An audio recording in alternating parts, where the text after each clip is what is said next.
Nilagdaan na ni House Speaker Faustino Bogie III ang House Bill 8418 na nagpapahintulot kay Pangulong Ferdinand R. Marcos Jr. na suspindihin o tapyasan ang excise tax sa mga produktong petrolyo tuwing may national o global economic crisis. Si Bien Manalo para sa detalye.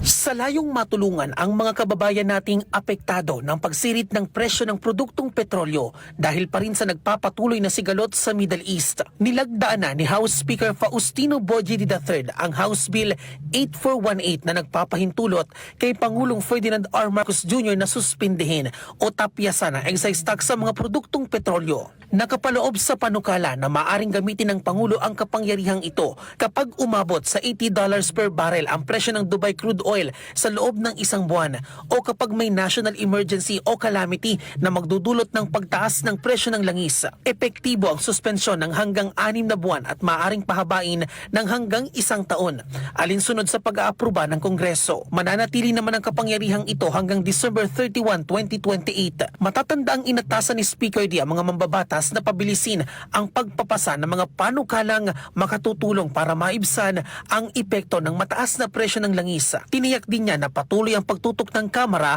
sa sitwasyon sa gitnang silangan. Ito po ay patunay na ang kapulungan ay masigla at masipag na nagtatrabaho. It is clear that through collective efforts, the members of this chamber are ready and willing to pass the laws and provide the funds for the programs necessary to address the needs of our countrymen. Samantala, nilagdaan na rin ni Senate President Tito Soto III ang naturang panukalang batas habang naghain din ng 2 panukala ang Senado ng kanilang bersyon.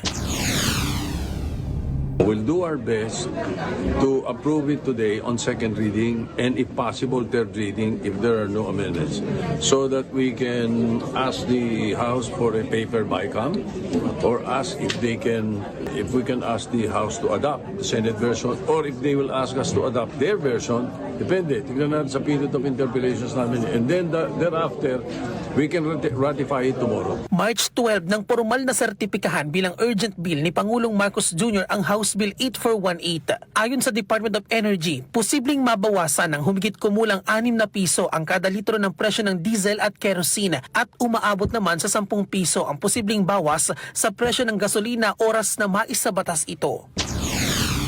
Naghahanda na po tayo. Una, nakikipag-ugnayan na tayo sa Kongreso upang mapagkalooban ang Pangulo ng pansamantalang kapangyarihan upang bawasan ang excise tax sa mga produktong petrolyo kung papalo ito sa $80 kada barrel. Matatanda ang humingi rin ang Pangulo ng pagbabago sa Biofuels Act of 2006 para payagan na ang paggamit ng mas murang bioethanol bilang tugon sa posibleng epekto ng pagtaas ng presyo ng produktong petrolyo. Para sa totoong balita sa Bagong Pilipinas, Bien Manalo, Congress News.